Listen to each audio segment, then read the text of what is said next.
Que ce soit une apparition légendaire ou une démonstration de force, les deux ont une chose en commun, c'est qui est sûr, les poses. Les poses iconiques, ces poses qui nous marquent à jamais, qui peut littéralement nous faire retenir un animé grâce à ça. Voire, tu ne l'aimes pas vraiment cet animé, voire même le détester. Mais il y a toujours une partie qui t'a ému, une partie qui t'est rentrée dans le cœur. Et aujourd'hui, on va découvrir ça. C'est parti pour le top 5 des poses les plus iconiques dans Naruto. Bon, avant de commencer, mettons les points sur les i. Quand je dis Naruto, je parle de Naruto classique, pas de Naruto Shippuden, pas de Boruto, Naruto classique. Enfin bref, sur ce, je vous dérange encore, mais allez checker ma première vidéo sur le top 5 des poses les plus iconiques dans One Piece pour bien comprendre la vidéo. Parce que sur ce, c'est un peu comme une partie 2. Sur ce, je ne vous retiens plus, on commence directement avec notre 5e place. L'équipe 7 sort d'un combat après avoir affronté deux petits guignols. Mais d'un coup, une épée s'élance, sortant des feuilles. Ne comprenons pas. L'équipe 7 réussit à éviter l'épée. Mais un homme apparaît. Un homme nous laissant l'une des plus belles poses et les poses les plus iconiques. Voire même la toute première pose de Naruto, Zabuza. Zabuza apparaît d'un air nonchalant. Le seul qui le reconnaît c'est Kakashi, expliquant ses éloges. Zabuza ne disant rien jusqu'au cou, nous laissant juste avec cette pose en train d'Ora Farm comme jamais. Après l'attaque de Orochimaru, vient une menace des plus importants. Kakashi se retrouve dans un bar et retrouve Azuma. Il demande à ces deux-là, parce que Sasuke qui était présent, d'aller mieux surveiller Itachi Uchiwa.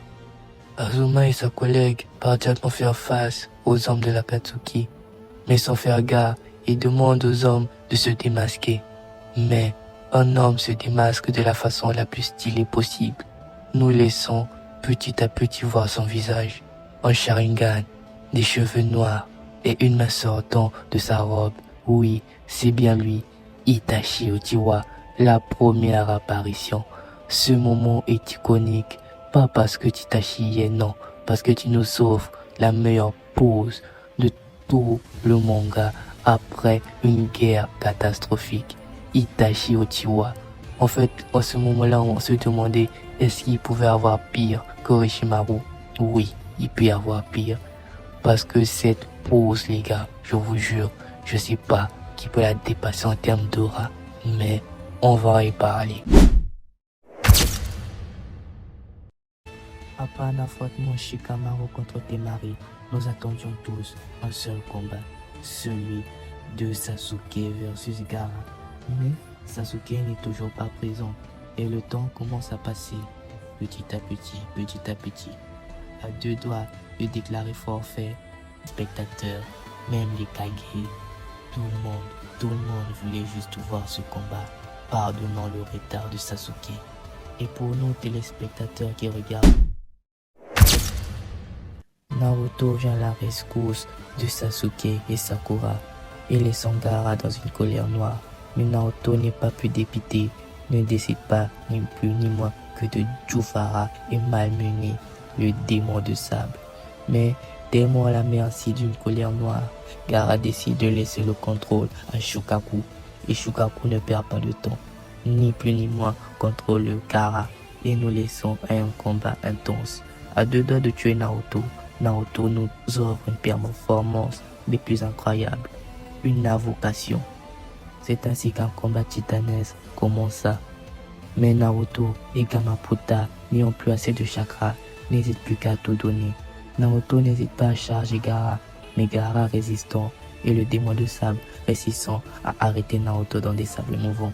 Naruto n'ayant plus de choix, fait appel au chakra du démon renard à 9 queues et décide de se libérer. Nous laissons l'une des poses les plus recherchées sur Naruto. Littéralement, c'était mon fond d'écran. Cette pose, nous matrixons, nous laissons un truc dans le cœur, les gars. Cette pose, non. Pour moi, c'est ça. Et n'hésite pas à charger Gaara de toutes ses forces et à lui infliger un sérieux coup de tête. Mais pour moi, je ne retiens pas plus le coup de tête. Moi, je retiens juste cette pose de Naruto. Enfin, la pose qui m'a le plus marqué. Lee, qui après un combat des plus intenses contre le démon de sable, réussissant à l'infliger le plus de coups. Mais la carapace de sable a eu raison de lui, n'hésitant pas à casser le bras et le pied de Lee. Là, je ne vous apprends rien. Guy Sensei vient à la rescousse de Lee et décide d'arrêter le combat. Mais en se retournant, on voit une silhouette qui nous a tous marqués. Une silhouette qui nous a tous dit, si lui peut combattre dans cet état, pourquoi pas nous? Même étant inconscient, Lee nous a donné l'une des poses les plus iconiques, voire la plus iconique de Naruto classique. Oui, la pose où Lee se relève et se met en garde pour continuer le combat face au démon de sable. Ce moment, les gars, je ne veux pas vous mentir, il m'a marqué spécifiquement. Il m'a poussé à me donner au bout et au meilleur de soi. Parce que ce moment, ça nous prouve que même étant inconscient, on sait que non, on a un objectif et qu'il faut atteindre cet objectif. Merci, Lee. Bon les gars, c'est tout pour cette petite vidéo. J'espère qu'elle vous a plu énormément. N'oubliez pas d'aller liker, partager et vous abonner. Et je vous invite encore une fois à aller re-regarder la vidéo des poses les plus iconiques de One Piece. Sur ce, je ne vous garde pas plus. On se retrouve à la semaine prochaine pour une prochaine vidéo. Je vous laisse là. Ciao.